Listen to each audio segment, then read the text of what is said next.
तो यहाँ पे अगर आप लोग देखोगे तो ये क्या है, ये है बेसिकली अर्बन की 20,000 mAh की पावर बैंक, जिसके अंदर आउटपुट इनपुट मैं आपको दिखाने वाला हूँ। उसके साथ में सबसे पहली चीज़ तो आप यहाँ पे इसके इनपुट आउटपुट देख लीजिएगा कि कितना वोल्टेज कितना एम्पेयर आपको इसके अंदर देखने मिलता है। वही चीज़ अगर आप लोग यहाँ से देखोगे ना तो यहाँ पे देखिएगा, यहाँ पे आपको इनपुट क्या मिल रहा है, यहाँ पे आपको आउटपुट क्या मिल रहा है। दो यूएसबी के इनपुट आपको यहाँ पे देखने मिलते हैं, उसके साथ में आपको यहाँ पे मिलता है टेक टाइप सी का पोर्ट, एंड उसके साथ में एक नॉर्मल सा पोर्ट आपको यहाँ पे देखने मिलता है। एंड ये पावर बैंक कुछ इस तरीके से घूमती भी है। अब उसके साथ में यहाँ पे ना बहुत से लोगों का एक सिंपल सा क्वेश्चन होता है कि अगर हम लोग हमारा मोबाइल यहाँ पे चार्ज कर रहे हैं तो क्या ये पावर बैंक हीट होगी या फिर नहीं होगी।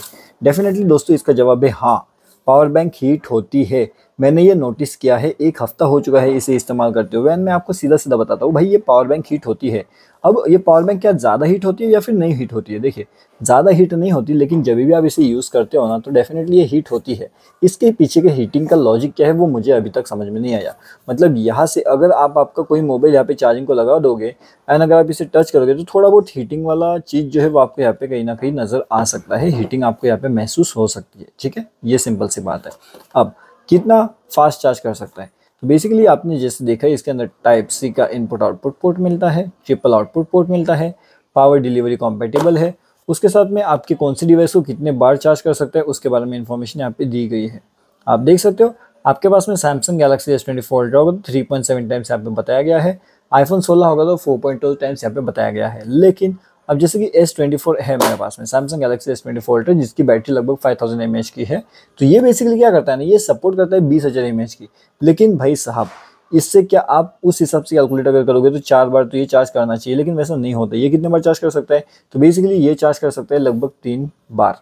ठीक है, क्योंकि ये कंजम्पशन उतना ले लेता है, यानी फास्ट चार्जिंग सपोर्ट करता है। उसका जो वाटेज होता है ना, वो अगर आप लोग यहाँ पे देखोगे 22.5 वाट के आसपास इसका चार्जिंग सपोर्ट है, यहाँ पे लिखा गया था।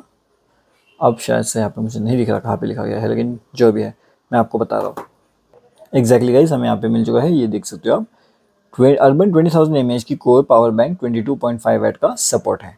तो वही चीज़ जो मैंने आपको बताई, यहाँ पे भी लिखा गया है 22.5 वाट का अल्ट्रा फास्ट चार्जिंग। ठीक है, तो अगर आपके पास में सैमसंग गैलेक्सी S24 अल्ट्रा का डिवाइस जिसके पास में होगा उसे पता होगा, मोबाइल से चार्जिंग करने में हमें लगभग 1.5 घंटे का टाइम लग जाता है। मतलब मोबाइल की चार्जर से चार्ज करने में, नॉट मोबाइल से। और पावर बैंक से चार्ज करने में 2 घंटे के ऊपर का समय लग जाता है, उससे थोड़ा ज़्यादा भी लग सकता है। फुल चार्ज होने की बात कर रहा हूँ मैं, क्योंकि भाई साहब इसका जो आउटपुट है वो 22.5 वाट का है, तो ये बात आपको डेफिनेटली ध्यान रखनी होगी। अब उसके बाद में अगर आप लोग देखोगे तो बाकी सब चीज़ें मस्त चलती है, बाकी कोई दिक्कत नहीं है इसके अंदर। ये है अर्बन की 20,000 mAh पावर बैंक, एक हफ्ते से मैं इसे यूज़ कर रहा हूँ। हाँ, थोड़ी सी हीटिंग होती है, लेकिन इतना तो उसके अंदर कोई इशू नहीं है। अगर आप लोग बोलोगे कि ये परचेस करो या फिर नहीं करो, तो definitely yes, go for it, purchase कर सकते हो।